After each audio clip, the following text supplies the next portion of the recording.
আসসালামু আলাইকুম। প্রিয় দর্শক, অন্য মঞ্চের আলাপ চাইতায় আপনাদের সকলকে আমন্ত্রণ জানাচ্ছি। নমস্কার। ঢাকার মার্কিন দূতাবাসের নিরাপত্তা হঠাৎ মাত্রাতিরিক্ত জোরদার করা হয়েছে। বাংলাদেশ সরকারের পক্ষ থেকে বিষয়টিতে তেমন গুরুত্ব না দিলেও জানা যাচ্ছে দূতাবাসের পক্ষ থেকে হামলার আশঙ্কায় নিরাপত্তা বাড়াবার অনুরোধ করা হয়েছিল।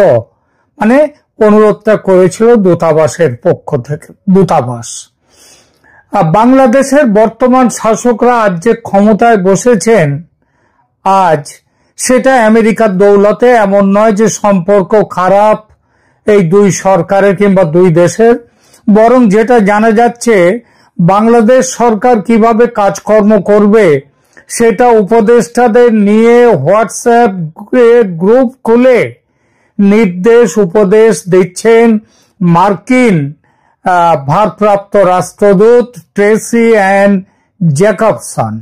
অর্থাৎ খুবই মাখামাখি সম্পর্ক। তাহলে কেন দূতাবাসে হামলার আশঙ্কা করল মার্কিনীরা? আশঙ্কা কাদের থেকে ও কেন, এই নিয়ে এখনকার আলোচনা। যুগে যুগে এবং দেশে দেশে মার্কিন যুক্তরাষ্ট্র তার ভূ রাজনৈতিক স্বার্থ রক্ষার জন্য ইসলামী মৌলবাদী আন্দোলনকে সমর্থন ও লালন করেছে, এমন অভিযোগ নতুন নয়। এই অভিযোগের পেছনে সুনির্দিষ্ট ও প্রমাণিত ঐতিহাসিক তথ্য রয়েছে, যা দেখায় কিভাবে স্নায়ুযুদ্ধ এবং তার পরবর্তী যুগে মার্কিন যুক্তরাষ্ট্র কৌশলগতভাবে ইসলামী গোষ্ঠীগুলোকে ব্যবহার করেছে ধর্মনিরপেক্ষ জাতীয়তাবাদী আন্দোলন এবং সাম্যবাদী প্রভাবকে প্রতিহত করার জন্যে। বাংলাদেশের ব্যাপারে যেটা হয়েছে সেটার সাথে কি কোনো মিল খুঁজে পাচ্ছেন? ঠিক আছে, তাহলে কেন মিল খুঁজবার জন্য কিছু উদাহরণ নিয়ে আসি। 1950 ও 1960-এর দশকে মার্কিন যুক্তরাষ্ট্র মিশরের রাষ্ট্রপতি গামাল আবদেল নাসেরের ধর্মনিরপেক্ষ আরব জাতীয়তাবাদের বিরুদ্ধে উঠে পড়ে লেগেছিল। আমেরিকার নেতারা মনে করতেন নাসের কমিউনিজমের ট্রোজান হর্স হতে পারেন এবং সোভিয়েত প্রভাব মধ্যপ্রাচ্যে বিস্তৃত করতে সহায়তা করতে পারেন আব্দুল নাসের। এটা আটকাতে আমেরিকার জঙ্গি সংগঠন মুসলিম ব্রাদারহুডকে ব্যবহার করেছিল। যদিও মার্কিন যুক্তরাষ্ট্র সরাসরি ব্রাদারহুডকে অস্ত্র দেয়নি, অস্ত্রটা পাঠিয়েছিল সৌদি আরবের মতো সহযোগী ইসলামী রাষ্ট্রগুলোর সাথে জোট সাজস করে তাদের বিরুদ্ধে পাঠিয়েছিল অস্ত্র তাদের কাছে। 1954 সালে নাসের বলেছিলেন একটা কথা, যেটা নাসেরের বিরুদ্ধে সমস্ত মুসলিম বিশ্বকেও একত্র করতে আমেরিকার খুব সুবিধে হয়েছিল। নাসের বলেছিলেন, আমি এখনো দেখতে পাচ্ছি না, 1954 সালে, খেয়াল করবেন, নাসের বলেছিলেন আমি এখনো দেখতে পাচ্ছি না কিভাবে কুরআন অনুযায়ী শাসন করা সম্ভব হবে। কুরআন একটি জীবনযাত্রা সম্পর্কিত সাধারণ পাঠ্য, ব্যাখ্যা সাপেক্ষ, এবং সেই কারণে আমি মনে করি না যে এটা নীতি বা রাজনৈতিক মতবাদের উৎস হিসেবে উপযুক্ত হতে পারে। আফগান মুজাহিদদের সাথে 1980-র দশকে আমেরিকার অংশীদারিত্ব কোনো ব্যতিক্রম ছিল না, বরং দীর্ঘমেয়াদী একটি কৌশলের অঙ্গ ছিল। ইরানে 1953 সালের অভ্যুত্থান, তার কথাটা ভাবুন। 1953 সালে মার্কিন যুক্তরাষ্ট্র এবং ব্রিটেন অপারেশন অ্যাজাক্স নামে একটি গোপন অভিযানে ইরানের গণতান্ত্রিকভাবে নির্বাচিত প্রধানমন্ত্রী মোহাম্মদ মোসাদ্দেককে ক্ষমতাচ্যুত করে। Mosaddegh Anglo Iranian oil company জাতীয়করণ করতে চেয়েছিল, ফলে তাদের আঁতে ঘা লেগেছিল আমেরিকা ইংল্যান্ডের। এবং মোসাদ্দেকের ধর্মনিরপেক্ষ সমাজতান্ত্রিক নীতি আমেরিকা মনে করেছিল সোভিয়েত ইউনিয়নের প্রতি সহানুভূতিশীল, সুতরাং তাকে কিভাবে ধ্বংস করা যায় সেই চেষ্টায় নেমে গিয়েছিল।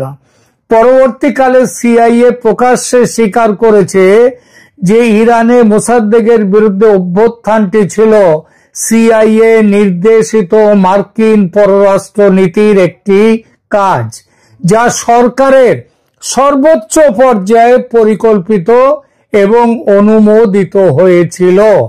সেই অভিযানে সিআইএ জাল কমিউনিস্ট প্রচার তৈরি করে মোসাদ্দেককে অসম্মানিত করেছিল, অপমানিত করেছিল এবং ধর্মীয় নেতা ইরানে যারা ছিল তখন তাদেরকে ঘুষ দিয়েছিল।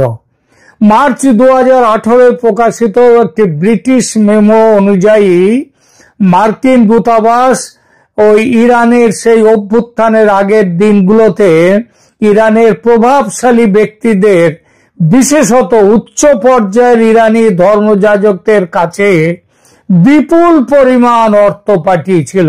মনে পড়ছে বাংলাদেশে 2024 অভ্যুত্থানের আগে আমেরিকার ভূমিকার কথা। মোসাদ্দেককে উৎখাত করার পর শাহ মোহাম্মদ রেজা পাহলভিকে ক্ষমতায় আবার নিয়ে আসা হয়েছিল, যিনি পশ্চিমা সমর্থনে 26টা বছর একনায়কতন্ত্র চালান, স্বৈরতন্ত্র চালান। 1953 সালের এই অভ্যুত্থান সরাসরি 1979 সালে যে ইসলামী বিপ্লবের বীজ, সেই বীজ রোপণ করেছিল। আফগানিস্তানের কথা ভাবুন। আফগানিস্তানে মার্কিন সহায়তা হলো আধুনিক জিহাদি আন্দোলনের সবচেয়ে সুপরিচিত উদাহরণ। 1979 সাল থেকে 1989 সাল পর্যন্ত অপারেশন সাইক্লোন ছিল সিআইএর দীর্ঘতম এবং সবচেয়ে ব্যয়বহুল গোপন অভিযান।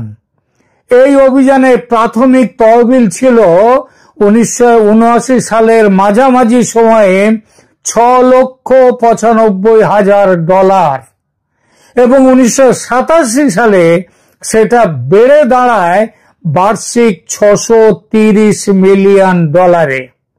সামগ্রিকভাবে $3 বিলিয়নেরও বেশি মার্কিন তহবিল মুজাহিদদের প্রশিক্ষণ এবং অস্ত্রের জন্য ব্যয় করা হয়েছিল।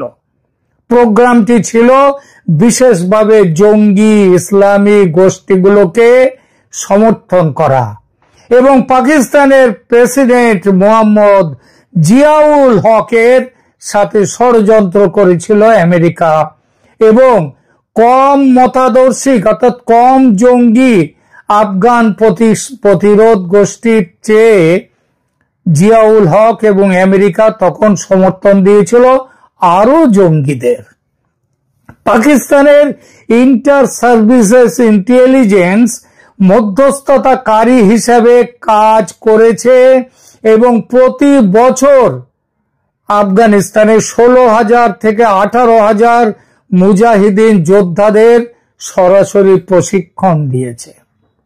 অবিশ্বাস্য হলেও এটা ঘটনা যে ওসামা বিন লাদেন তিনি কিন্তু ছিলেন আমেরিকারই প্রোডাক্ট এবং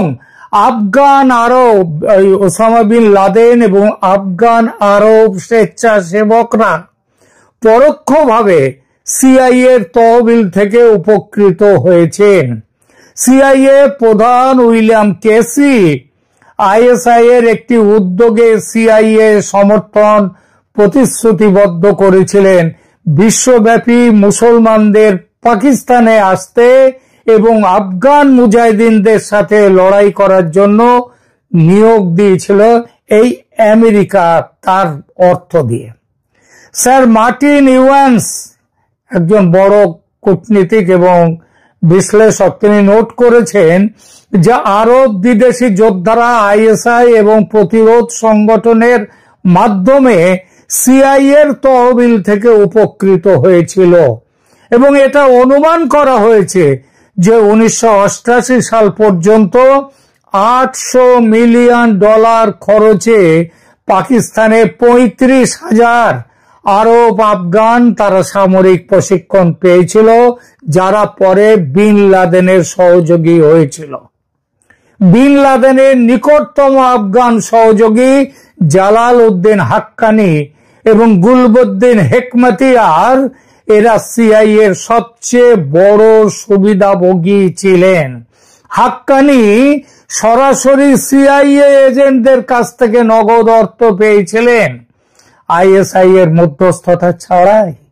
তিনি 1980-র দশকে বিন লাদেনের নিকটতম সহযোগীদের একজন ছিলেন এবং বিন লাদেনকে তার ভিত্তি গড়তে সাহায্য করেছিলেন। আফগানিস্তানে মৌলবাদের পরিণতি অপারেশন সাইক্লোনের ফলাফল ছিল বিপর্যয়কর। পাকিস্তানের মাধ্যমে মার্কিন সহায়তা প্রবাহিত হওয়ার সিদ্ধান্তের ফলে ব্যাপক দুর্নীতিতে ডুবে গিয়েছিল পুরো পাকিস্তান। কারণ করাচিতে পাঠানো অস্ত্রগুলো প্রায়শই আফগান বিদ্রোহীদের কাছে পৌঁছানোর পরিবর্তে স্থানীয় বাজারে বিক্রি করা হতো, যার একটা অংশ ওই যে 10 ট্রাক অস্ত্র এসেছিল পাকিস্তান থেকে বাংলাদেশে, সেটা এই একই জিনিস তখন হতো। করাচি শীঘ্রই বিশ্বের সবচেয়ে সহিংস শহরগুলির একটিতে পরিণত হয়েছিল এই আমেরিকার ভুল রাজনীতির জন্য। নিউ ইয়র্ক টাইমস 2016 সালে একটি সম্পাদকীয় লিখেছিল যে মার্কিন যুক্তরাষ্ট্রের একটি সহযোগী রাজ্য ওয়াহাববাদের প্রচারে অগণিত মিলিয়ন ব্যয় করেছে। সুন্নি ইসলামের উগ্র রূপ যা 9/11 হাইজ্যাকারদের অনুপ্রাণিত করেছিল এবং এখন ইসলামিক স্টেটকে তারাই নিয়ন্ত্রণ করছে। মাত্র সামান্য কয়েকটা উদাহরণ দিলাম, এমন উদাহরণ অজস্র। এর সবই দেখায় যে মার্কিন যুক্তরাষ্ট্র বিভিন্ন সময়ে এবং বিভিন্ন দেশে তার নিজের ভূ রাজনৈতিক স্বার্থ রক্ষার জন্য ইসলামী মৌলবাদী আন্দোলনকে কৌশলগতভাবে সমর্থন দিয়েছে। আফগানিস্তানে অপারেশন সাইক্লোনে $3 বিলিয়ন বেশি, ইরানে 1953 সালের অভ্যুত্থান, ধর্মীয় নেতাদের ঘুষ দিয়ে পাকিস্তানে জিয়াউল হকের ইসলামীকরণ প্রোগ্রামের সমর্থনে কয়েক বিলিয়ন ডলার সামরিক সহায়তা এবং সিরিয়াতে বিদ্রোহীদের অস্ত্র সরবরাহ, যেখানে সিআইএ সমর্থিত যোদ্ধারা 1 লক্ষ সিরিয়ান সৈন্যকে হত্যা করেছে বলে অনুমান করা হয়। এসবই নথিবদ্ধ প্রমাণ। লন্ডন স্কুল অব ইকোনমিক্স বা LSE তার দীর্ঘ গবেষণায় উপসংহার টেনেছে এই বলে, মার্কিন সমর্থন ইসলামপন্থী গোষ্ঠীগুলোর জন্য নাটকীয়ভাবে সংশ্লিষ্ট অঞ্চলের এবং তার বাইরে সামাজিক এবং ভূ রাজনৈতিক ক্ষমতার ভারসাম্য পরিবর্তন করেছে। এর সঙ্গে বাংলাদেশের হাসিনা বিরোধী জঙ্গি আন্দোলনের মিল খুঁজে পাচ্ছেন নিশ্চয়ই। অবাক হবেন না, হাসিনা সরকারের পতন ঘটিতে জঙ্গি ইসলামী গোষ্ঠীদের ব্যবহার করেছে আমেরিকা। এমনকি ঢাকার মার্কিন হাইকমিশনের চাপে ট্রেসি অ্যান্ড জ্যাকবসন তিনি প্রধান বিচারপতির সাথে দেখা করে কিছু বিশেষ জঙ্গি নেতাদের জেল থেকে ছেড়ে দেওয়ার ব্যবস্থা করেছিলেন। আজ সেই সব জঙ্গিরা মূর্তি ধারণ করেছে, সেই ফ্রাঙ্কেনস্টাইনের কাহিনীর মতো, যে তার জন্মদাতাকে হত্যা করেছিল। ইতিহাসের পুনরাবৃত্তি বাংলাদেশেও হতে শুরু করেছে। তাই হামলার আশঙ্কায় কাঁপছে ঢাকার মার্কিন দূতাবাস।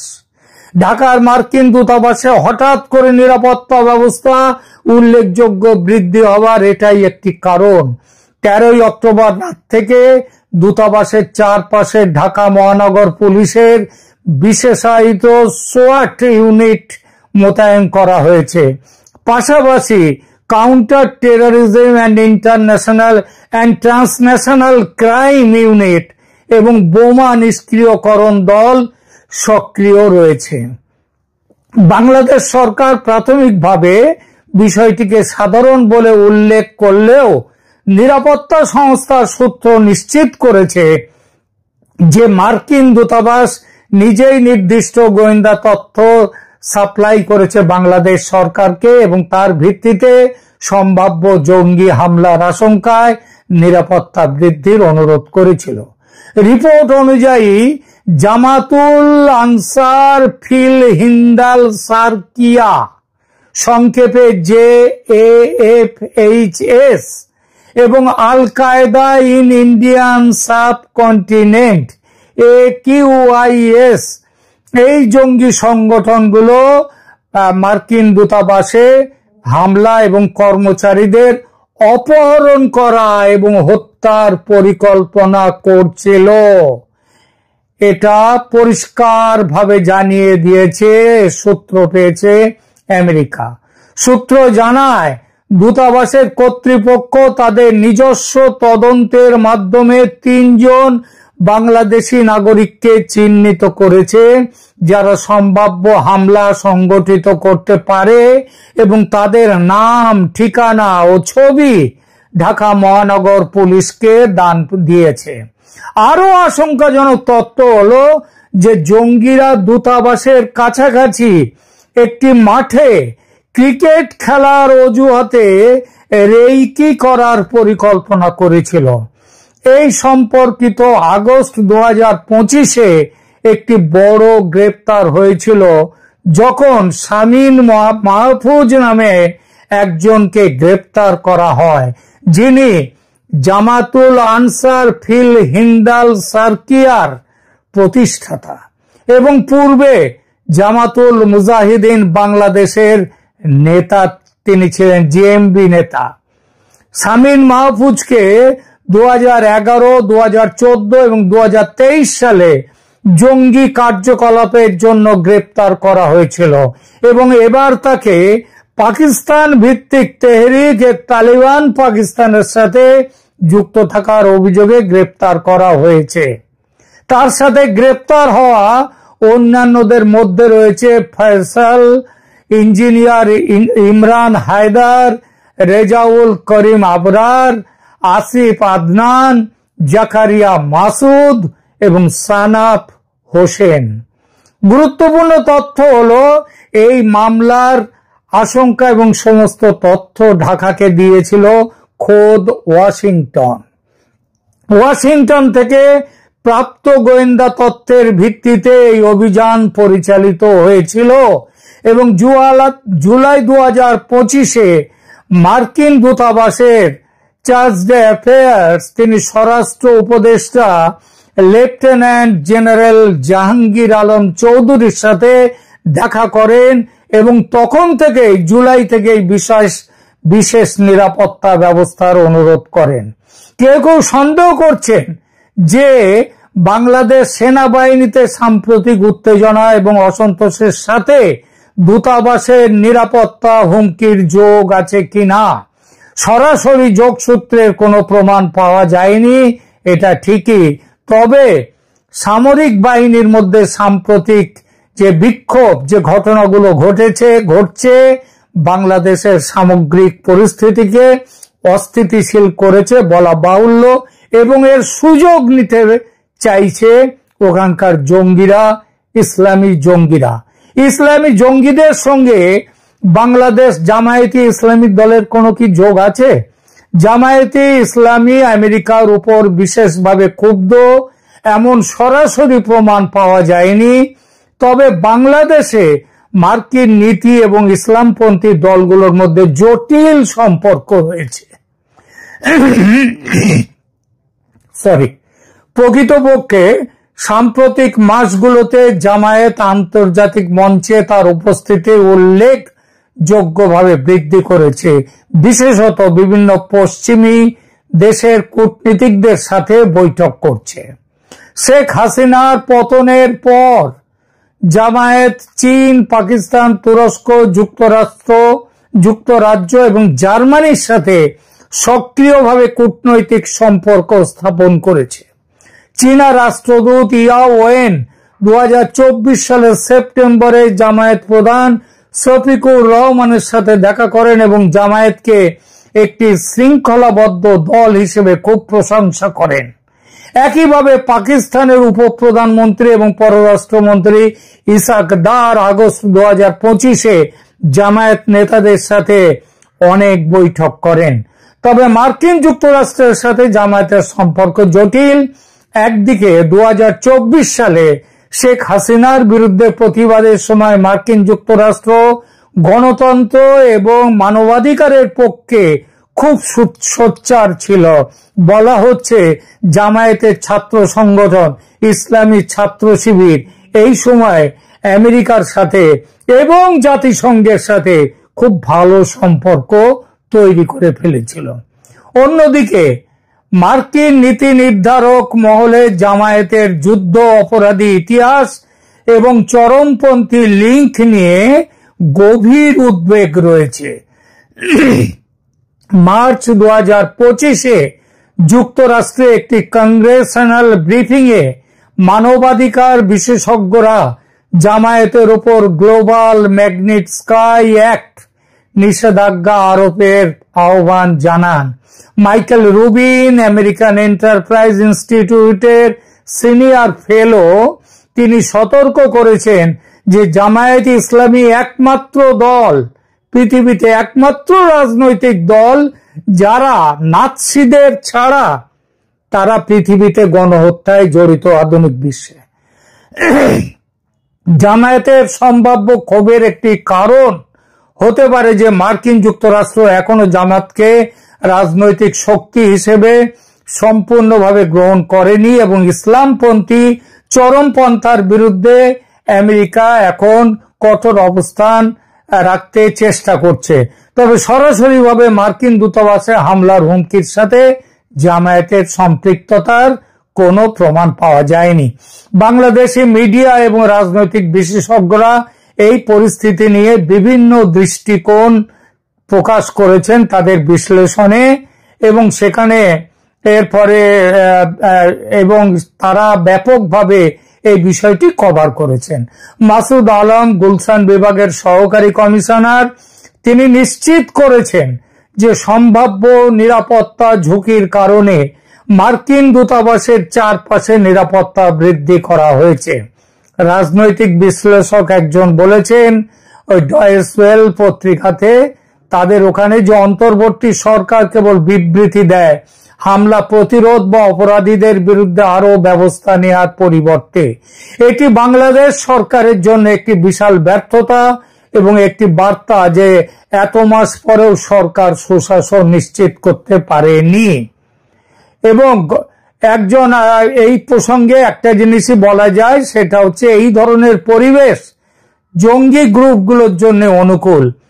আর বাংলাদেশ জেইআই's ইন্টারন্যাশনাল আউটরিচ বিশ্লেষণে উল্লেখ করা হয়েছে যে আন্তর্জাতিক খেলোয়াড়দের একটি ইসলামপন্থী সংগঠনের সাথে আলোচনা এবং মতামত বিনিময় করতে দেখা যায়, যার 50 জন নেতাকে মানে জামায়াতের সঙ্গে 50 জন নেতাকে 1971 সালের মুক্তিযুদ্ধের সময় যুদ্ধ অপরাধের জন্য অভিযুক্ত করা হয়েছে।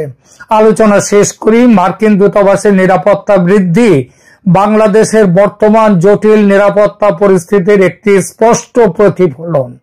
জামাতুল আনসার ফিল হিন্দ আল সার্কিয়া এবং AQIS আল কায়দা ইন্ডিয়ান সাবকন্টিনেন্টের মতো জঙ্গি সংগঠনগুলো সক্রিয় হচ্ছে এবং মার্কিন স্বার্থের বিরুদ্ধে হামলার পরিকল্পনা করছে। সেনাবাহিনীতে সাম্প্রতিক উত্তেজনা এবং জামায়াতের ক্রমবর্ধমান রাজনৈতিক প্রভাব এই পরিস্থিতিকে আরো জটিল করে তুলেছে। ইংরেজিতে একটি বিখ্যাত প্রবাদ আছে, সো অ্যাজ ইউ রিপ, যার বাংলা অর্থ হলো যেমন কর্ম তেমন ফল। বাংলাদেশে আমেরিকা যা করেছে তার ফল তো তাকে ভুগতেই হবে। হামলার আশঙ্কা এই তো সবে শুরু, ক্রমশ বাড়বে। দুঃখের কথা, এর ফল ভুগতে হবে বাংলাদেশের সাধারণ মানুষকে।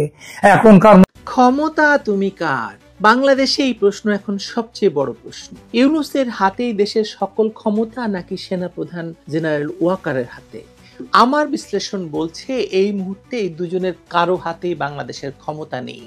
ক্ষমতার কেন্দ্র এই দুজনের হাত ছাড়া হয়ে বিভিন্ন পকেটে চলে গেছে এবং সেই পকেটগুলো চালাচ্ছে নানা বিদেশি চক্র, দেশি চক্রও আছে। চলুন বিষয়টা আরো বিস্তারিত আলাপ করে দেখা যাক। এটা পুরনো খবর যে বাংলাদেশ এখন এক গভীর রাজনৈতিক, সামাজিক, রাষ্ট্রিক সংকটের ভিতর দিয়ে যাচ্ছে। উপরে যতই শান্ত দেখাক না কেন, বাস্তবটা হলো দেশটি কার্যত নিয়ন্ত্রণহীন। কে দেশ চালাচ্ছে, কোথা থেকে নির্দেশ আসছে, কোন শক্তি কাকে ব্যবহার করছে, এই প্রশ্ন এখন শুধু জনতার নয়, রাষ্ট্রযন্ত্রের ভেতরেও ঘুরপাক খাচ্ছে। দুটি প্রশ্ন দিয়ে শুরু করি। প্রথম প্রশ্ন হলো দেশটা চালাচ্ছে কে, আর দ্বিতীয় প্রশ্ন হলো ইউনূস নাকি ওয়াকার। কারণ বাংলাদেশের মতো দেশ আসলে চলে সিভিল মিলিটারির যৌথ ক্ষমতা চর্চায়। বিশেষ করে রাজনৈতিক দলগুলোর হাতে যখন ক্ষমতা থাকে না, তখন এই সিভিল মিলিটারি কেসই সর্বেসর্বা হয়ে বসে। কিন্তু এখন কি ওয়াকার বা ইউনূসের দেশ শাসনের কোনো নিশানা দেখতে পাচ্ছেন কেউ? শেখ হাসিনার পতনের পর 1 বছর পেরিয়ে গেছে। অন্তর্বর্তী সরকারের প্রধান উপদেষ্টা ডক্টর মোহাম্মদ ইউনূস যেভাবে দেশ চালাচ্ছেন, তাতে এখন তার কর্তৃত্ব কতটা বজায় আছে সে প্রশ্নের উত্তর আপনারা ভালো করেই জানেন। সেনাপ্রধান জেনারেল ওয়াকারুজ্জামান একাধিকবার প্রকাশ্যে বলেছেন নির্বাচন ছাড়া স্থিতিশীলতা আসবে না। কিন্তু সেই নির্বাচন আদৌ হবে কিনা কিংবা কে তা আয়োজন করবে তা নিয়েই তৈরি হয়েছে ভয়ঙ্কর অচলাবস্থা। অন্তর্বর্তী সরকারের গঠন কাঠামো থেকে এই সংকটের বীজ বপন করা হয়। ক্ষমতা ভাগাভাগির বদলে তা পরিণত হয় ক্ষমতাহীনতার লড়াইয়ে। প্রশাসন, সেনা এবং গোয়েন্দা মহলে এখন স্পষ্ট বিভাজন। একদিকে ইউনূস ও তার ঘনিষ্ঠ আমলাতন্ত্র, যাদের ভরসা মূলত এনজিও ব্যাকগ্রাউন্ড এবং আন্তর্জাতিক সংযোগ। অন্যদিকে সেনাপ্রধান ওয়াকার, যিনি এক সময়ে 2024 সালের আগস্টে সেনা নেতৃত্বাধীন আন্দোলনের পর নায়ক হিসাবে আবির্ভূত হয়েছিলেন। তিনি বলেছিলেন আমার উপর ভরসা রাখুন, আমি সব ঠিক করে দেব। কিন্তু আজ তিনি কার্যত বন্দী নিজের সদর দপ্তরেই। কার্যত বন্দী, আমি কিন্তু বলিনি ওয়াকারুজ্জামানকে বন্দী করা হয়েছে, কারণ এই গুজব সব জায়গায় চলছে। বিশ্লেষকরা বলছেন দেশের নিয়ন্ত্রণ আসলে কারো হাতে নেই। জেনারেল ওয়াকার বলছেন নিরপেক্ষতার কথা, নির্বাচনের কথা, কিন্তু তাকেই জানানো হচ্ছে তিনি যেন কোথাও না যান, কোনো বৈঠক না করেন। ইউনূস বিদেশিদের জন্য রাষ্ট্রের ফেস, কিন্তু নির্দেশ অন্যত্র থেকে আসে। প্রশ্নটা এখানেই, এই অন্যত্র আসলে কারা? বাংলাদেশ আজ ভূ রাজনৈতিক প্রতিযোগিতার সবচেয়ে স্পর্শকাতর জায়গায় দাঁড়িয়ে আছে। ওয়াশিংটন, ইসলামাবাদ, নয়াদিল্লি, 3 দিক থেকেই চাপ আসছে, তবে প্রভাবের রেখা স্পষ্ট নয়। একদিকে পাকিস্তানি সামরিক গোয়েন্দা চক্রের পুনঃপ্রবেশ, অন্যদিকে মার্কিন ডিপ স্টেটের প্রণোদিত এনজিও নেটওয়ার্ক, ব্যবসায়িক নেটওয়ার্ক। এই দুই অক্ষই ইউনূস সরকারের ভেতর জায়গা করে নিয়েছে। নামমাত্র বাংলাদেশের সিভিল প্রশাসন চলছে, কিন্তু সিদ্ধান্তগুলো আসছে ঢাকার বাইরে থেকে। ইউনূস যখন ভাবলেন তিনি গ্লোবাল গ্রহণযোগ্যতার নিরাপদ ছাতার নিচে আছেন, তখন বাস্তবে সেই ছাতা তাকে ঢেকে রাখেনি, বরং তাকে ব্যবহার করেছে মাত্র। মার্কিনী রণতরী এসে ভিড়েছে বঙ্গোপসাগরে, কিন্তু তা বেশি দিন থাকেনি। ট্রাম্প প্রশাসন এখন ভারতের সঙ্গে ঘনিষ্ঠ হওয়ার চেষ্টা করছে, পাকিস্তানের সঙ্গে তো তার দহরম মহরম চলছে, এবং বাংলাদেশের বর্তমান প্রশাসনের প্রতি তার অনীহা অস্পষ্ট নয়, সেটা প্রমাণিত হয়েছে শারম এল শেইখে গাজার যুদ্ধবিরতি এবং গাজা ইসরায়েল চুক্তির যে অনুষ্ঠান হয়েছে। পৃথিবীর তাবৎ বড় বড় দেশের প্রধানমন্ত্রী, প্রেসিডেন্টরা সেখানে গিয়েছেন, ভারত এবং পাকিস্তানের প্রধানমন্ত্রী সেখানে গেছেন, কিন্তু বাংলাদেশ সেখানে দাওয়াতই পায়নি। এই যে ত্রিমুখী একটা বাস্তবতা, ইউনূস আসলে নিঃসঙ্গ হয়ে পড়েছেন। 2024 সালের অগাস্টে তথাকথিত আন্দোলন, গণ অভ্যুত্থান, বিপ্লবের পর থেকেই পাকিস্তানি গোয়েন্দা নেটওয়ার্কের বিশাল তৎপরতা শুরু হয় বাংলাদেশে। তাদের কৌশল ছিল পুরনো, ধর্মীয় শক্তিকে ব্যবহার করে রাজনৈতিক নিয়ন্ত্রণ নেওয়া। জামায়াত শিবিরের পুনর্বাসন, ইসলামী ছাত্র শিবিরের পুনরুজ্জীবন এবং ভারত বিরোধী জাতীয়তাবাদী স্লোগান সবকিছুই পাকিস্তানি ছকের অংশ। ইউনূস প্রশাসন এই চক্রকে ঠেকাতে চায়নি, বরং এমনভাবে ব্যবহার করেছে যে মনে হয়েছে তারা ক্ষমতার অংশীদার। এখন তারা ইউনূসকে খেয়ে ফেলতে চাইছে। রাষ্ট্রীয় নিরাপত্তা আজ সেই চক্রের পুরো দয়ার উপর নির্ভরশীল হয়ে দাঁড়িয়েছে। এই যে রজার রহমান ওরফে খলিলুর রহমান তাদের নেতৃত্ব দিচ্ছেন এই নিরাপত্তা বিষয়টিকে, এবং এই রজার রহমান এবং জেনারেল ওয়াকারের মধ্যে দ্বন্দ্বটাই আসলে মূল দ্বন্দ্ব।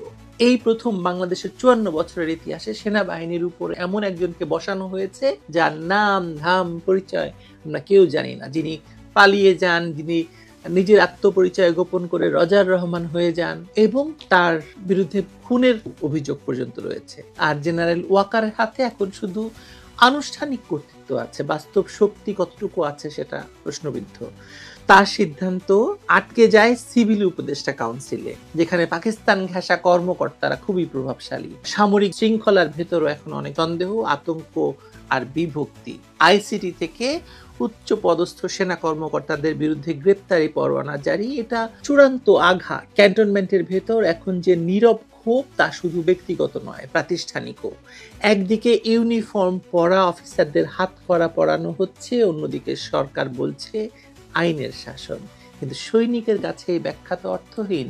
তারা দেখছে রাষ্ট্র তাদের ইজ্জত রক্ষায় আর পাশে নেই। জেনারেল ওয়াকার জানেন একবার সেনাবাহিনীর মনোবল ভেঙে গেলে দেশ আর টিকবে না।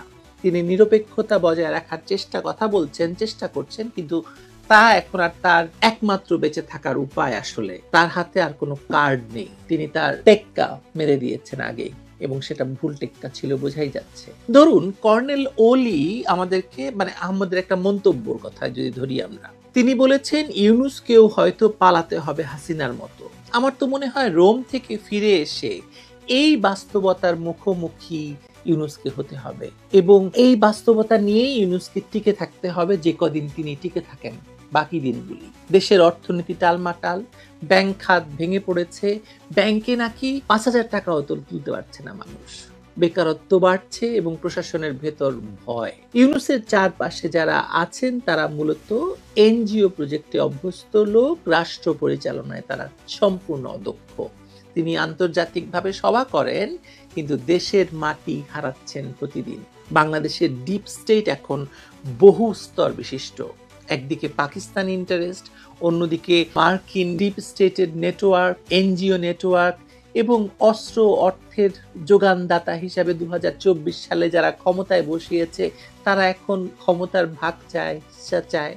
মাঝখানে কি স্থানীয় রাজনৈতিক ইসলাম, পলিটিক্যাল ইসলাম, জঙ্গিবাদ এবং তাদের ক্ষমতার দখলের স্পৃহা।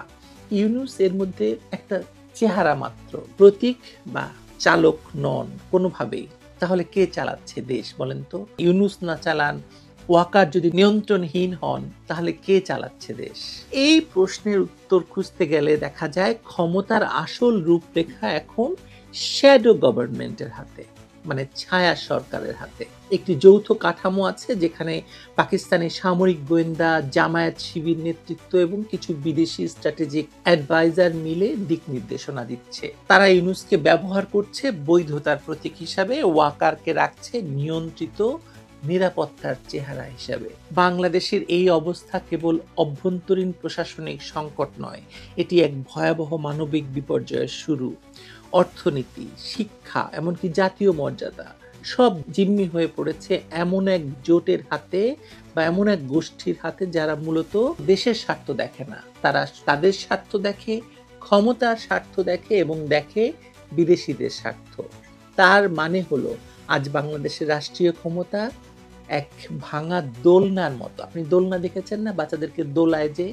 একদিকে ঝুঁকে পড়ছে ইউনূসের দুর্বল বেসামরিক সরকার, অন্যদিকে ওয়াকারের নিঃশব্দ সেনাতন্ত্র, মাঝখানে সক্রিয় সেই অদৃশ্য হাত যারা উভয় পক্ষকে ব্যবহার করছে, দোলনাটাকে দোলাচ্ছে নিজেদের ভূরাজনৈতিক স্বার্থে। ওয়াকার বেঁচে আছেন কিন্তু নড়তে পারছেন না, ইউনূস ক্ষমতায় আছেন কিন্তু কিছুই করতে পারছেন না। এই দুয়ের মাঝখানে বাস্তবে ক্ষমতা চলে গেছে এমন এক ভয়ঙ্কর গোষ্ঠীর হাতে যারা বাংলাদেশের ইতিহাসের বাইরে থেকেও আজ তারা নিয়তি নির্ধারণ করছে আপনার বাংলাদেশিদের। বা বাঙালির এই মুহূর্তে বাংলাদেশের রাজনীতি শুধু নয়, একদম রাষ্ট্রটা শেকড়হীন কচুরি পানার মতো ভেসে বেড়াচ্ছে। প্রশ্ন হলো, ভাসতে ভাসতে দেশটি কোথায় যাবে? বঙ্গোপসাগরে নাকি হিন্দুকুশ পর্বতের দিকে? আপনার কি মনে হয়, দেশের নদীগুলোতে যে সব সময় কচুরি পানা ভাসে, তারা আসলে কোথায় যায়? আমি একটি মেটাফোর এখানে দিচ্ছি, বাংলাদেশের সঙ্গে কচুরি পানার তুলনা করছি, কিন্তু আপনি নিজেও বুঝতে পারবেন যে বাংলাদেশ আসলে একটি ভাসমান শ্যাওলার মতো হয়ে গেছে। ডক্টর ইউনূস বাংলাদেশকে একটি ভাসমান শ্যাওলা বানিয়ে ছেড়ে দিয়েছেন। ভালো থাকবেন।